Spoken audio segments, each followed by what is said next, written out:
Hey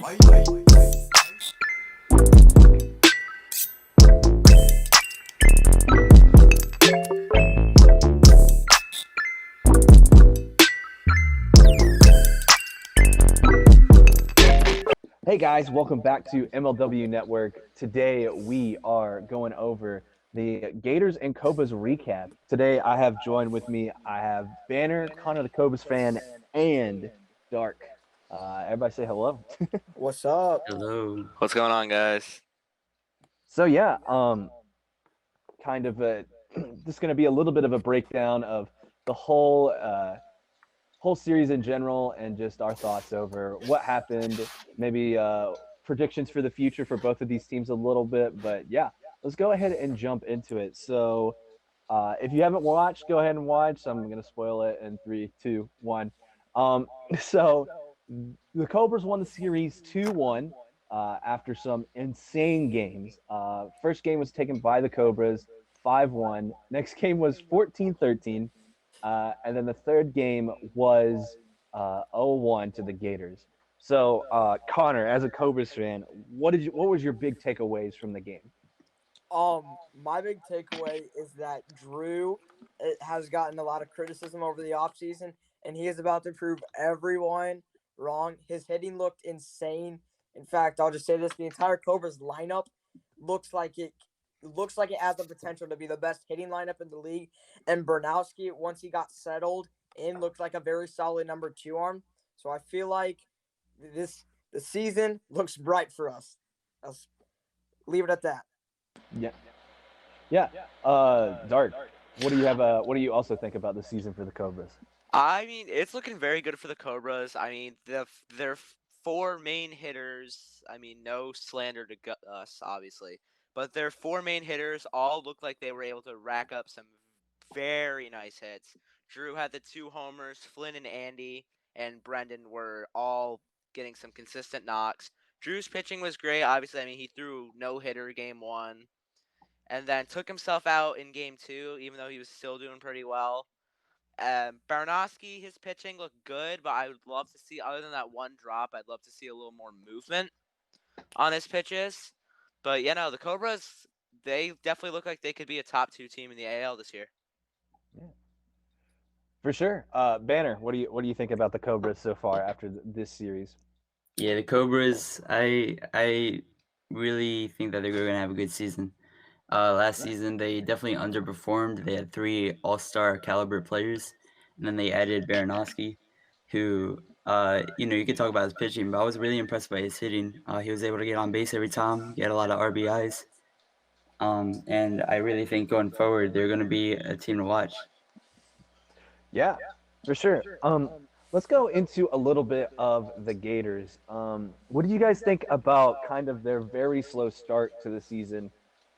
If you look at their team average for batting, I think it was .069 is currently on the website. I'll give you a breakdown for each individual batter for the series. Zerlag went 1 for 7, had 11 walks, struck out 5 times. Brennan Jorgensen went 0-12 with 8 walks and 8 strikeouts. Sorry. And Chris Cheatham went 1 for 10, 10 walks, 7 strikeouts, and 1 home run. So what do you guys think about the kind of what's going on with the Gators after being our World Series champions last year? I'll start with you, Banner. I think the Gators came in as sort of they thought that they had it under control, and the Cobras, they were seen as the underdogs. So I think there was kind of like a role reversal. Last year it was the Cobras that were expected to do great things, and they underperformed. This year the Gators are starting to underperform, but I think they're talented enough to not be as bad as the Cobras were last year. The pitching, at least in Game 3, I saw a lot of improvements. They had great plate discipline with all those walks. I think the biggest thing that they can work on is the fielding, which I know the weather was a problem. I'm sure that they had some rust. So I think it was a hangover, but I think they're going to be better as the year goes on. Yeah, for sure. It was a little bit of a rustiness for them. Dark, are you worried about the Gators at all coming to this next season? I'm not necessarily worried about the Gators, but I'm some more or less worried about like a couple aspects of their games. Like for my biggest thing is Brendan Jorgensen. Looking at him, he was 0 for 12, and it looked like he has no plate discipline, no eye whatsoever. Yes, he works some walks, but the amount of pitches he was chasing outside inside was horrendous. And I don't know what Zerlag's going to do, but I think this series proved that Chris Cheatham should be their ace from now on. Hmm. And it's always going to be a rough series, no offense, when Brendan Zerlag is your best offensive player. Yes. Yes, Cheatham had the one homer, but Zerlag was the most consistent offensive player on that team. And it's definitely troubling to see Jorgensen struggle at the plate and even on the mound a little bit in game one.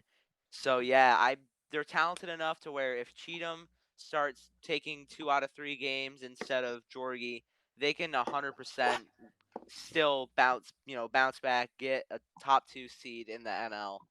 But Jorgie's the one worrying me a little bit.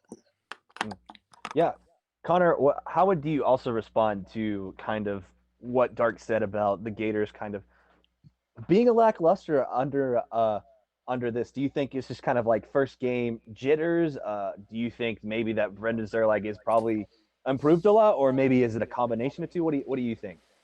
I agree with basically everything he said. I think Brendan Jorgensen. I've said this in the Discord. I said he has the potential to be a bust if he can't perform this season. In and you look back at that draft last year, I would take Saylor, Chadwick, Norp, and Cheatham all ahead of Jorgensen at this point. So Zerlag, definite candidate for most improved, and overall, I think it's going to be a tough ride for the Gators considering all the pressure that they have on them and being in the really tough division with the Diamondbacks, who are arguably the best looking team in MLW, the Mallards, who are very unknown, and the Eagles, who have a lot of potential. So I think it's going to be a tough uphill battle with no draft pick and considering the weak offense that they had last year. Mm, yeah. Let's go a little bit more in depth into kind of each players. I think, without a doubt, the MVP for this series was Drew Davis. Dark, what do you think about his performance? In this series, he had a shutout. He went on the plate. He went 7 for 14. He only had one walk and 4 strikeouts, but he had 9 RBIs and 2 homers. What do you think about Drew Davis this season? And overall, what do you think about just his performance? Yeah, This is looking like I know it's hard to tell off one series, but this is looking like MVP Drew Davis. I mean, you think about the fact last year he only had 3 homers, 7 RBIs. After one series, he already has 2 home runs, 9 RBIs. Threw a no hitter in game one, where you can't really even blame the weather. The balls were fresh and everything. Gators just could not hit him. He was wicked controlled, and even when he did walks and batters, he kept his temper, didn't get mad, and that's the thing with Drew, he was not getting in his own head, and look how great he was doing. Like an absolute like MVP type series right there. Pitching on point, very good at the plate, was getting a lot of support from his team, which definitely helps as well. But yeah, Drew had a just absolutely phenomenal series. Yeah, for sure. We'll come back to a little bit of the MVP conversation a little bit later. I have a question for that. But Banner, what did you think about Drew Davis' performance? What kind of statement do you think it made for this season? I did see some improvement, but I also saw some flaws that he still had to work on, including he did have some times where he walked several batters in a row. He did pitch a or a no hitter, but he did end up walking a run. Getting people on base. People blame Baranowski for that streak of walks that ended up giving the Gators like a whole bunch of runs. But Drew Davis was the one that started it. The Gators had like a good 4 runs before they substituted him out. But all in all, especially his hitting with the 2 home runs and that insane grand slam with a 1-2 count to keep the game alive. I definitely saw a lot of improvement, and I don't know if he's MVP caliber yet, but he's definitely someone to look out for. So let's go ahead and go into you mentioned something interesting, Dark, about kind of the MVP conversation. We do understand that this game two, I had a conversation with Drew, and that the ball itself got dirty. The scuffs were filled with dirt, and so the ball wasn't able to move as much. Um, Much in the same way that people kind of doubted Jimmy Norp's season because of that big Gators game when he pitched for Zerlag and Bix. Do you think that this kind of game, if Drew Davis kind of goes back to normal, numbers for the rest of the season, do you think that's going to have any effect on the conversation of MVP or awards? Well, I don't know. Somewhat. I mean, if he goes back to his, I mean, because I wouldn't know what normal would be like his performance last year, then yeah, I'm sure he won't be able to keep up in the race, and it was just a hit parade. It's not like he was solely responsible for all 14 of those runs. It's more like his whole team was rocking and rolling, but the other team was hitting too. So it's not like it was just him being affected by this. It's just how it turned out. Stuff happens, rain happens. That's an it's really not anything you can control. Like, I understand the balls and everything, but the whole entire Cobras team was raking, but the Gators weren't. So it's not much of like the weather's fault as it is the Cobras were just playing very Mhm. well. I think this could definitely keep Drew in the conversation, even if his stats kind of average out over the next 4 series. But yeah, I'm Drew. I'm thinking he can keep it up. Yeah. Banner, what do you think about the MVP conversation? Do you think that the inflated numbers will have an effect on this season? Possibly, but I think there is a difference between Jimmy Norp's inflated numbers against Bixby and Brendan Zerlag versus, going up against Chris Cheatham and Brendan Jorgensen.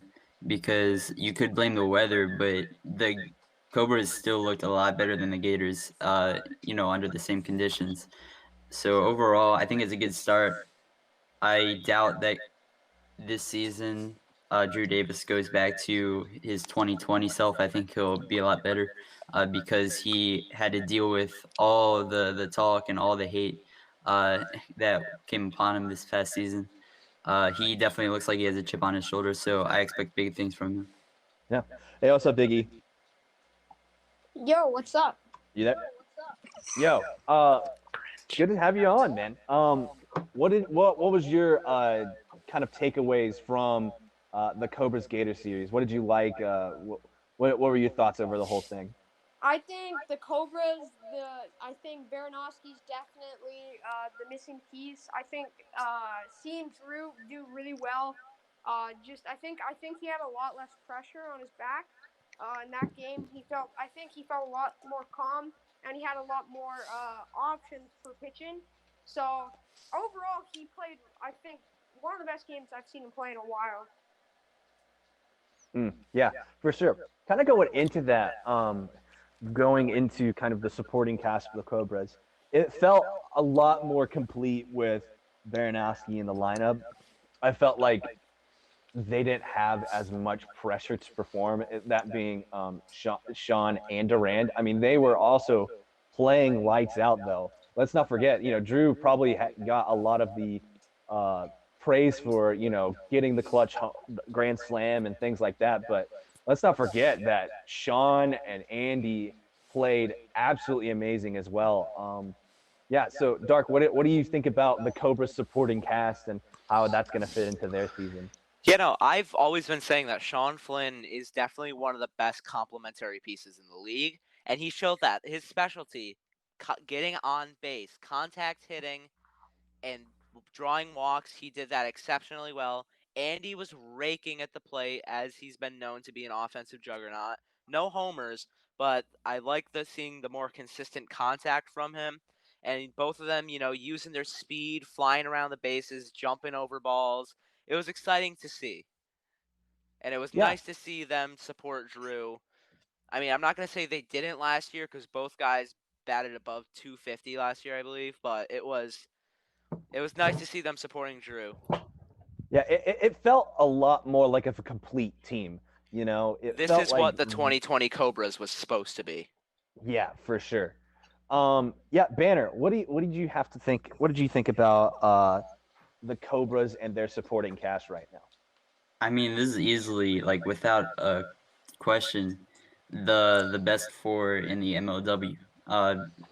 Because each player, they bring out something in the Cobras, whether it's Flynn or Duran, their ability to hit, or Davis and Baranowski being such great dual threats.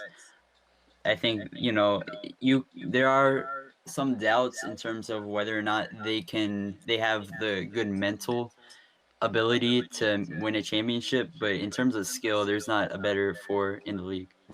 Yeah. So we're talking about the Gators. We talked about the Cobras a little bit. We talked a little bit about the Gators and individually. Are you currently scared for the Gators season? I'll start with you, Biggie. What do you think about this kind of performance for them? We did see in the first two games they were a little slow.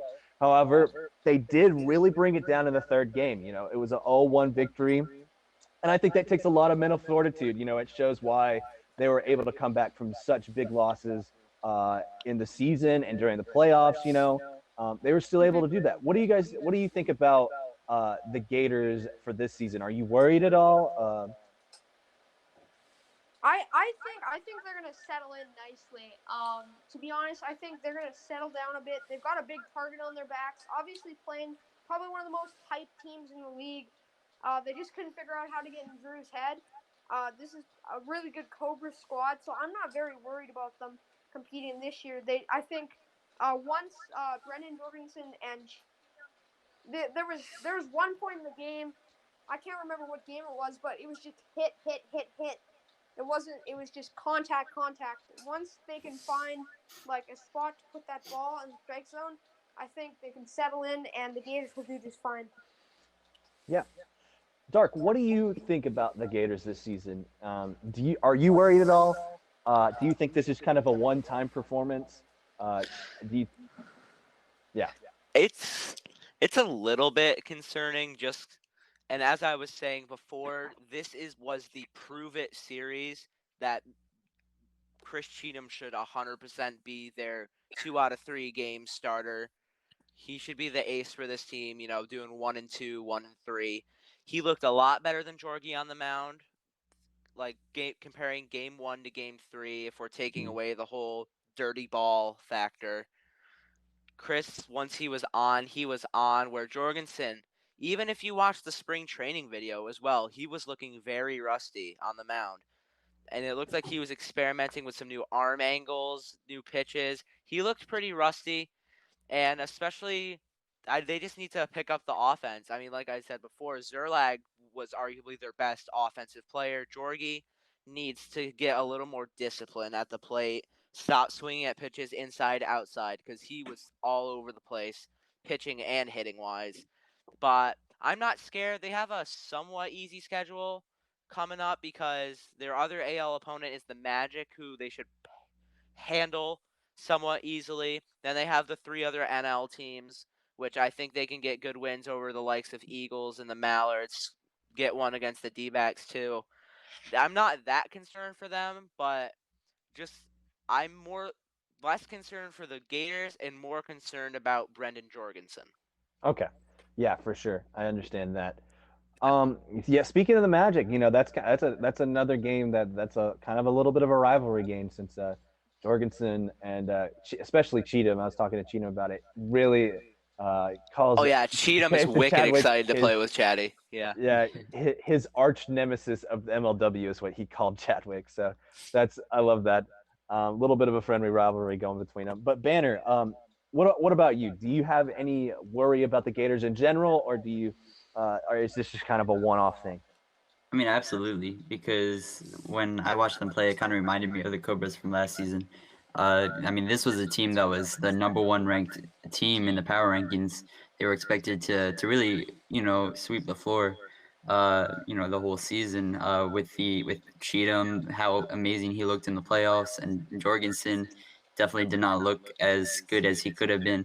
and Zerlag, he was expected to be the most improved player, but I don't think anyone really came out of this game or this series uh, looking that good. I mean, each player just made several mistakes.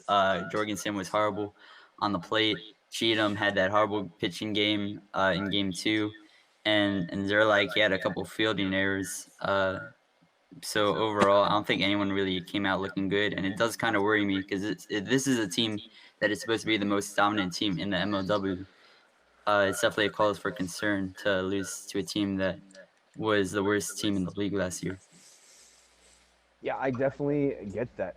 I I'm a little bit worried. I do think that they're have proven in the past that they can take it to the best teams.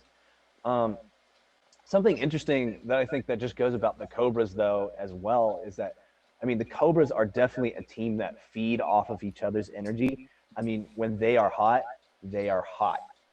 But as we saw last season, when they're cold, I mean they just can't get a lot going. So I'm very excited for this season.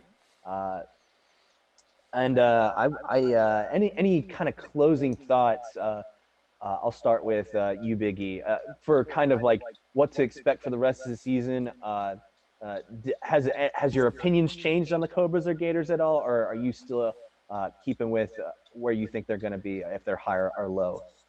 I think if the Cobras can stay calm with Drew Davis, staying calm, keep doing what they're doing, keep hitting like that, they could beat a lot of teams. They could beat like most of the teams in the MLW if they keep playing like that.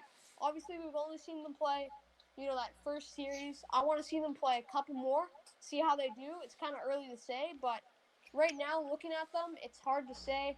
I think they're gonna do a bit better than what I expected. Just they just I think Drew feels like he's got a lot more comfort, which I don't think he had as much last year. I definitely think they're gonna do pretty well this year, and I'm really excited about it. Yeah, Banner, what do you think about this season for the Cobras and Gators? Any final thoughts on them?